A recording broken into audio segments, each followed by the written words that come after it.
ಎಲ್ಲರಿಗೂ ನಮಸ್ಕಾರಗಳು. ಇವತ್ತಿನ ಪ್ರಶ್ನೋತ್ತರಗಳನ್ನು ಬಿಡಿಸೋಣ. ಒಂದನೇ ಪ್ರಶ್ನೆ ಹೇಳ್ತೈತಿ, ಎರಡು ಸಂಖ್ಯೆಗಳ ಮೊತ್ತ 98,600 ಆದ್ರೆ ಅವುಗಳಲ್ಲಿ ಒಂದು ಸಂಖ್ಯೆ 42,597, ಇನ್ನೊಂದು ಸಂಖ್ಯೆ ಯಾವ್ದು ಅಂತ ಕೇಳ್ತಾರೆ. ಹಂಗಂದ್ರೆ ಒಂದು ಸಂಖ್ಯೆ ಎಷ್ಟೈತಿ? 42,597 ಐತಿ. ಇನ್ನೊಂದು ಟೋಟಲ್ ಎಷ್ಟೈತಿ? ಇನ್ನೊಂದು ಸಂಖ್ಯೆ ಗೊತ್ತಿಲ್ಲ, ಅದ್ರ ಟೋಟಲ್ ಎಷ್ಟೈತಿ? 98,600 ಐತಿ. ಹಂಗಂದ್ರೆ ಈ 98,600 ಒಳಗೆ ಮೈನಸ್ 42,597 ಮೈನಸ್ ಮಾಡಿರ ನಮಗೆ ಇನ್ನೊಂದು ಸಂಖ್ಯೆ ಎಷ್ಟು ಬರ್ತೈತಿ? 56,003 ಬರ್ತೈತಿ. 56,003 ಬರ್ತೈತಿ. ನೆಕ್ಸ್ಟ್ ಏನೈತಿ? ಒಂದು ಮಳಿಗೆಯಲ್ಲಿ 40,800 ಮಾವಿನ ಹಣ್ಣು. ಒಂದು ಮಳಿಗೆ ಅಂದ್ರೆ ಒಂದು ಅಂಗಡಿಯಲ್ಲಿ 40,800 ಮಾವಿನ ಹಣ್ಣು. ಅವುಗಳಲ್ಲಿ 15,888 ಹಣ್ಣುಗಳು ಸಂತೆಗೆ ಸಾಗಿಸಲಾಗಿದೆ. ಮಳಿಗೆಯಲ್ಲಿ ಉಳಿದ ಹಣ್ಣುಗಳು ಎಷ್ಟು? ಟೋಟಲ್ ಎಷ್ಟಿದಾವು? 40,800. ಟೋಟಲ್ 40,800. ಸಂತಿಗೆ ಎಷ್ಟು ಕಳಿಸಿರು? 15,888 ಕಳಿಸಿರು. ಹಂಗಂದ್ರೆ ಇಲ್ಲಿ ಉಳಿದ ಸಂತಿಗೆ ಹೋದದ್ದು ಅಂದ್ರೆ ಇನ್ನು ಅಂಗಡಿಯಾಗ ಎಷ್ಟು ಉಳ್ದಾವ ಅಂದ್ರೆ ಈ 10 8 ಹೋದ್ರ 2 ಕೈಲ 1, 10 9 ಹೋದ್ರ 1 ಕೈಲ 1, 18 9 ಹೋದ್ರ 9 ಕೈಲ 1, 10 6 ಹೋದ್ರ 4 ಕೈಲ 1, 3 4 2 ಹೋದ್ರೆ ಇದೊಂದು ಹೋದ್ರೆ 2. ಟೋಟಲ್ ಎಷ್ಟು ಉಳಿದು ಹಣ್ಣುಗಳ? 24,912. ನೆಕ್ಸ್ಟ್ ಇಲ್ಲಿ 43,002 ಮತ್ತು 32,414 ನಡುವಿನ ವ್ಯತ್ಯಾಸ ಕೇಳ. ಹಂಗಂದ್ರೆ ಈಗ 32,000 ಇಲ್ಲಿ 43,002 32,414 ಮೈನಸ್ ಮಾಡ್ಬೇಕು. 43,002 ಮೈನಸ್ 32,414 ಇದ್ರೊಳಗೆ ಇದನ್ನ ಮೈನಸ್ ಮಾಡ್ಬೇಕಂದ್ರೆ ಎಷ್ಟು ಬರ್ತದೆ ಅಂದ್ರೆ ಇಲ್ಲಿ 12 4 ಹೋದ್ರೆ 8 ಕೈಲ 1, ಇಲ್ಲಿ 10 2 ಹೋದ್ರೆ 8 ಕೈಲ 1, 10 5 ಹೋದ್ರೆ 5 ಕೈಲ 1, 3 ಹೋದ್ರೆ 0. ನೆಕ್ಸ್ಟ್ 4 3 ಹೋದ್ರೆ 1 ಅಂದ್ರೆ ಅದ್ರ ಉತ್ತರ ಎಷ್ಟಾಗತಿ? 10,588 ಆಗತ್ತೆ. 10,588 ಆಗತ್ತೆ. ನೆಕ್ಸ್ಟ್ ಒಬ್ಬ ಉದ್ಯಮಿಯು 84,800ಗಳಷ್ಟು ಹಣ ಹೊಂದಿದ್ದು ತನ್ನ ಸಿಬ್ಬಂದಿ ವರ್ಗಕ್ಕೆ ಮೊದಲ ತಿಂಗಳ ಸಂಬಳ 12,600, ಎರಡನೇ ತಿಂಗಳ ಸಂಬಳ 16,800 ಸಂಬಳ ನೀಡಿದನು. ಹಾಗಾದರೆ ಅವನ ಹತ್ತಿರ ಉಳಿದ ಹಣ ಎಷ್ಟು? ಟೋಟಲ್ ಎಷ್ಟೈತಿ? 84,800. ಅವನ ಕಡೆ ಟೋಟಲ್ ಅಮೌಂಟ್ ಐತಿ. ಈ ಹಣ ಇದ ಸಂಬಳ ನೀಡ್ತಾನೆ ಇಷ್ಟ. ಒಂದು ತಿಂಗಳ 12,600 ಕೊಡ್ತಾನೆ, ಇನ್ನೊಂದು ತಿಂಗಳ 16,800 ಕೊಡ್ತಾನೆ. ಇವುಗಳ ಕೂಡಿಸಿದ್ರೆ ಎಷ್ಟಾಯ್ತು? ಇಲ್ಲಿ 6 4 6 8 14. ಇಲ್ಲಿ 6 2 8 1 9 ಇದು 2. ಇಲ್ಲಿ 29,400 ಸಂಬಳ ಕೊಡ್ತಾನೆ. ಎಷ್ಟು ಕೊಡ್ತಾನೆ? 29,400 ಸಂಬಳ ಕೊಡ್ತಾನೆ. ಹಂಗಾದ್ರೆ ಉಳಿದ ಹಣ ಎಷ್ಟಂದ್ರೆ ಇದ್ರೊಳಗೆ ಇದನ್ನ ಮೈನಸ್ ಮಾಡಿಬಿಡ್ಬೇಕು. ಈ 8 4 ಹೋದ್ರೆ 4, 14 9 ಹೋದ್ರೆ 5 ಕೈಲ 1, 8 3 ಹೋದ್ರೆ 5. ಅವನ ಕಡೆ ಉಳಿದ ಹಣ ಎಷ್ಟಂದ್ರೆ 55,400 ಆಗತ್ತೆ.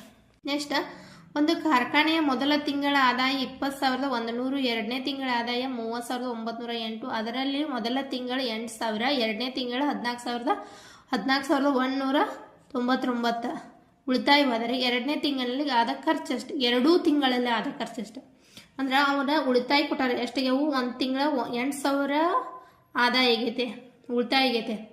ನೆಕ್ಸ್ಟ್ ಎರಡನೇ ತಿಂಗಳ ಎಷ್ಟು? 14,199 ಉಳಿತಾಯ ಆಗೈತೆ. ಹಾಗಂದ್ರೆ ಖರ್ಚು ಎಷ್ಟಾಗೈತಿ ಅಂತ ಕೇಳ್ತಾರ ಅವ್ರು. ಟೋಟಲ್ ಎಷ್ಟಾಗೈತಿ? ಎರಡು ತಿಂಗಳು ಕೂಡಿಸಿ ಇದು 20,100 30,908. 20,000 30,000 ಅಂದ್ರೆ 50,000, ಇದು 51,008 ಆಗತ್ತೆ ಟೋಟಲ್. ಈ 20,100 ಮತ್ತು 30,908 ಕೂಡಿಸಿದ್ರೆ 50,008 ಆಗತ್ತೆ. 50,008 ಆಗತ್ತೆ. 50,008 ಖರ್ಚು ಉಳಿತಾಯ ಎಷ್ಟಾಗೈತಿ?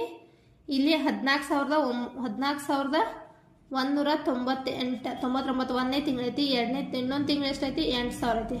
ಈ ನೆಟ್ಟು ಕೂಡಿಸಿಡ್ಬೇಕು. ಈಗ 9 9 1 12 ಇದು 2 22,200 22,199. ಇದನ್ನ ಇದ್ರೊಳಗೆ ಮೈನಸ್ ಮಾಡಬೇಕು. 22,199 ಮೈನಸ್ ಮಾಡಿದೆ. ಈಗ 18ರಾಗ 9 ಹೋದ್ರೆ 9, 10ರಾಗ 10 ಹೋದ್ರೆ 0 ಕೈಲ 1, 10ರಾಗ 2 ಹೋದ್ರೆ 8 ಕೈಲ 1, 10ರಾಗ 3 ಹೋದ್ರೆ 7 ಇಲ್ಲಿ ಕೈಲ 1, 5ರಾಗ 3 ಹೋದ್ರೆ 2. ಅವನ್ನ ಖರ್ಚು ಎಷ್ಟಾಗೈತೆ ಅಂದ್ರೆ 27,809 ಖರ್ಚಾಗೈತೆ. ನೆಕ್ಸ್ಟ್ ಏನೈತೆ ಅಂದ್ರೆ ಸೃಷ್ಟಿಯು ಒಂದು ಸಂಕಲನ ಲೆಕ್ಕದಲ್ಲಿ 30,000 ಬದಲಾಗಿ 25,000 ಕೂಡಿಸಿದಾಗ 35,000 ಮೊತ್ತ ಬಂತು. ಹಂಗಂದ್ರೆ ನಿಜವಾದ ಮೊತ್ತ ಎಷ್ಟು ಬರ್ಬೇಕಾಗಿತ್ತು ಆಕಿದ ಅಂತ ಕೇಳ್ತಾರ. ಆಕಿ 30,000 ಬರೆಯುವ ಜಾಗದಾಗ ಎಷ್ಟು ಬರ್ದಾಳ? 25,000 ಬರ್ದಾಳ. ಹಂಗಂದ್ರೆ 5,000 ಕಡಿಮೆ ಬರ್ದಾಳ. ಹಂಗಾಗಿ 5,000 ಈ ಆನ್ಸರ್ಗೆ ಕಡಿಮೆ ಬಂದೈತೆ. ಹಂಗಂದ್ರೆ ಈ ಅದಕ್ಕಾಗಿ ನಾವೇನ್ ಮಾಡ್ಬೇಕು? ಈ 35,000 ನಾವೇನ್ ಮಾಡ್ಬೇಕು? ಇನ್ನು 5,000 ಕೂಡಿಸಿದ್ರೆ ಸರಿ ಉತ್ತರ ಬರ್ತೈತೆ. 40,000 ಸರಿಯಾದ ಉತ್ತರ ಬರ್ತೈತೆ. ನೆಕ್ಸ್ಟ್, ಓಂ ಅನ್ನೋ ಒಂದು ವ್ಯವಕಲನ ಲೆಕ್ಕದಲ್ಲಿ 20,108 ಬದಲಾಗಿ 10,108 ಕಳೆದಾಗ 19,892 ವ್ಯತ್ಯಾಸ ಬಂತೈತೆ. ಹಂಗಾದ್ರೆ ನಿಜವಾದ ವ್ಯತ್ಯಾಸ ಎಷ್ಟು ಬರ್ತೈತಿ ಅಂತ ಕೇಳ್ತಾರ ಅವ್ರು. ಅವ 20,108 ಬದಲಾಗಿ ಎಷ್ಟು ಕಡಿಮೆ ಬರ್ದಾನು? 10,108 ಕಡಿಮೆ ಮಾಡ್ಯಾನ. ಕಡಿಮೆ ಮಾಡ್ಯಾನ ಅಂದ್ರೆ ನಾವೇನ್ ಮಾಡಬೇಕು? ಮೈನಸ್ ಮಾಡ್ಬೇಕು. ಹಂಗಾದ್ರೆ ಈ ಅವ ಕಳೆದಾಗ 19,892 ಬಂದೈತೆ.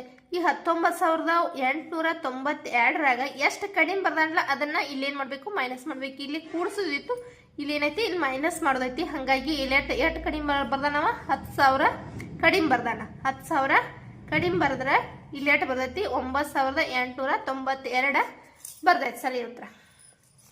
ನೆಕ್ಸ್ಟ್ ಇಲ್ಲಿ ಒಂದಿಶ್ ಬರೀದೈತೆ. 13,879ರಾಗ 7ರ ಸ್ಥಾನ ಬೆಲೆ. 7 ಅನ್ನೋದು ಇಲ್ಲೈತಿ. 7ರ ಸ್ಥಾನ ಬೆಲೆ ಅಂದ್ರೆ 7 ಇಲ್ಲೈತಿಲ್ಲ. ಈ 7 ಅನ್ನೋದು ಬಿಡಿ 10ರ ಸ್ಥಾನದಾಗ ಐತಿ ಅಂದ್ರೆ 70ರ ಸ್ಥಾನದಾಗ ಐತೆ. ಬಿಡಿ 7 ಅನ್ನೋದು 70ರ ಸ್ಥಾನದಾಗ. 70 ಅನ್ನೋದು ಏನಾಗೈತಿ? ಸಮಸಂಖ್ಯೆ ಐತಿ. ಇಲ್ಲೂ ಸಮಸಂಖ್ಯೆ ಐತಿ, ಇಲ್ಲೂ ಸಮಸಂಖ್ಯೆ ಐತಿ. ಯಾವ್ದು ಬೇಕಾದ್ ಬರಿಬಹುದು. ಇಲ್ಲಿ 1 ಹಾಕಿರಿ. ನೆಕ್ಸ್ಟ್ ಇಲ್ಲಿ 51 ಮೈನಸ್ 21. 51 ಮೈನಸ್ 21 ಅಂದ್ರೆ 30 ಉತ್ತರ ಬರ್ತದೆ. 30 ಅನ್ನೋದು ಕೂಡ ಸಮಸಂಖ್ಯೆ. 163 ಮೈನಸ್ 100. 163 ಮೈನಸ್ 100 ಅಂದ್ರೆ 63 ಬರ್ತೈತೆ. 63 ಅನ್ನೋದೇನ ಬೆಸ ಸಂಖ್ಯೆ ಆಕತೆ. Next 20,000 minus 18,998. 18,998 ಅಂದ್ರೆ 99 ಅಂದ್ರೆ ಉಳಿತೈತೆ ಅಷ್ಟ 1,001 ಉಳಿತೈತೆ. ನೆಕ್ಸ್ಟ್, ಒಂದು ಸಂಖ್ಯೆಯಲ್ಲಿ ಅದೇ ಸಂಖ್ಯೆಯನ್ನು ಕಳೆದರೆ ಅಂದ್ರೆ 0 ಬರ್ತೈತೆ. ಒಂದು ಸಂಖ್ಯೆ ಒಳಗೆ ಅದೇ ಸಂಖ್ಯೆ ಕಳೆದ್ರೆ ನಮ್ಗೇನು ಬರುತ್ತೆ? 0. ಹಂಗಂದ್ರೆ ಈಗ 4 ಮೈನಸ್ 4 ಅಂದ್ರೆ 0 ಬರ್ತೈತಿ. 2 ಮೈನಸ್ 2 ಅಂದ್ರೆ 0 ಬರ್ತೈತಿ. ಈಗ 100 ಮೈನಸ್ 100 ಅಂದ್ರೆ ಕೂಡ 0ನ ಬರ್ತೈತಿ. ಅದೇ ಸಂಖ್ಯೆಯಿಂದ ಅದೇ ಸಂಖ್ಯೆನ ಕಳೆದ್ರೆ ನಮ್ಗೇನು ಬರ್ತೈತಿ? 0 ಬರ್ತೈತಿ. ನೆಕ್ಸ್ಟ್, 38,140ರಲ್ಲಿ 3 ಮತ್ತು 1ರ ಸ್ಥಾನ ಬೆಲೆಗಳ ಅಂತರ ಅಂದ್ರೆ ವ್ಯತ್ಯಾಸ ಕಂಡುಹಿಡಿದ. ಇಲ್ಲಿ 3 ಯಾವ್ದ್ರ ಸ್ಥಾನದಾಗ ಐತಿ? 10,000 ಸ್ಥಾನದಾಗ ಐತಿ. ಇದು ಬಿಡಿ 10, 100, 1000, 10,000 ಅಂದ್ರೆ 10,000 ಸ್ಥಾನದಾಗ ಐತಿ. ಅಂದ್ರೆ ಇದು 30,000. ಇದು 30,000 ಆಕತೆ. ನೆಕ್ಸ್ಟ್, 1 ಮತ್ತು 1ರ ಸ್ಥಾನ ಬೆಲೆ 1 ಅಂದ್ರೆ ಇದು ಬಿಡಿ 10, 100 ಸ್ಥಾನದಾಗ 1 ಐತಿ. ಅಂದ್ರೆ ಮೈನಸ್ 100 ವ್ಯತ್ಯಾಸ ಅಥವಾ ಅಂತರ ಅಂತ ಕೇಳಿದ್ರೆ ನಾವು ಏನು ಮಾಡಬೇಕು? ಮೈನಸ್ ಮಾಡಬೇಕು. ಅವಾಗ 30,000ದಾಗ 100 ತೆಗೆದ್ರೆ 29,900 ಬರ್ತೈತೆ. 29,900 ಬರ್ತೈತೆ. ಮತ್ತೆ ನೆಕ್ಸ್ಟ್ ಏನೈತೆ ಅಂದ್ರೆ ಸಮಸಂಖ್ಯೆ ಮೈನಸ್ ಬೆಸ ಸಂಖ್ಯೆ. ಸಮಸಂಖ್ಯೆ ಮೈನಸ್ ಬೆಸ ಸಂಖ್ಯೆ ಅಂದ್ರೆ ನಮಗೇನು ಬರ್ತೈತಿ?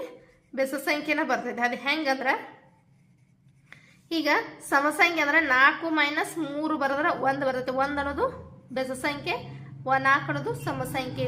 ನೆಕ್ಸ್ಟ್ 2 ಮೈನಸ್ 1 ಅಂದ್ರೆ 1 ಬರ್ತೈತೆ. 1 ಅನ್ನೋದು ಕೂಡ ಬೆಸ ಸಂಖ್ಯೆ. ಮತ್ತೆ 6 ಮೈನಸ್ 5 ಅಂದ್ರೆ 1 ಬರ್ತೈತೆ. ಮತ್ತೆ 6 ಮೈನಸ್ 3 ಬರೆದ್ರೆ 3 ಬರ್ತೈತೆ. ಹಿಂಗೆ ಎಲ್ಲ ಸಂಖ್ಯೆಗಳು ಏನಿರ್ತಾವ? ಬೆಸ ಸಂಖ್ಯೆಗಳ ಆಗಿರ್ತಾವ. ನೆಕ್ಸ್ಟ್ ಬೆಸ ಸಂಖ್ಯೆ ಮೈನಸ್ ಸಮಸಂಖ್ಯೆ. ಬೆಸ ಸಂಖ್ಯೆ ಮೈನಸ್ ಸಮಸಂಖ್ಯೆ ಬರೆದ್ರೆ ನಮಗೇನು ಬರ್ತೈತಿ? ಬೆಸ ಸಂಖ್ಯೆನ ಬರ್ತೈತೆ. ಬೆಸ ಸಂಖ್ಯೆನ ಬರುತ್ತೆ.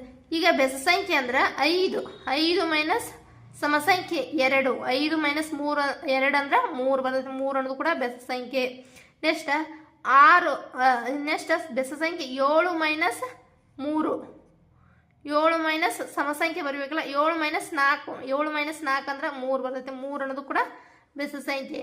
ಹಂಗೆ ಈ ಬೆಸ ಸಂಖ್ಯೆ ಒಳಗೆ ಸಮಸಂಖ್ಯೆನ ಮೈನಸ್ ಮಾಡಿದ್ರೆ ನಮಗೆ ಬೆಸ ಸಂಖ್ಯೆನ ಬರ್ತೈತಿ. ಸಮಸಂಖ್ಯೆ ಒಳಗೆ ಬೆಸ ಸಂಖ್ಯೆ ಮೈನಸ್ ಮಾಡಿದ್ರು ಬೆಸ ಸಂಖ್ಯೆನ ಬರ್ತೈತಿ.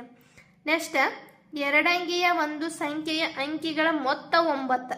2 ಅಂಕಿಯ ಸಂಖ್ಯೆ ಐತಿ, ಆ ಸಂಖ್ಯೆಗಳನ್ನ ಎರಡೂ ಕೂಡಿಸಿದ್ರೆ ನಮಗೆ ಎಷ್ಟು ಬರ್ತೈತಿ? ಮೊತ್ತ 9 ಆಕತಿ.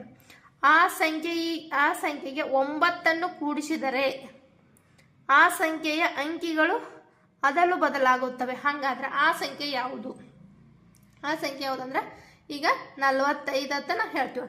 45, 4 + 5 ಅಂದ್ರೆ 4 + 5 ಅಂದ್ರೆ 9 ಆಕತಿ.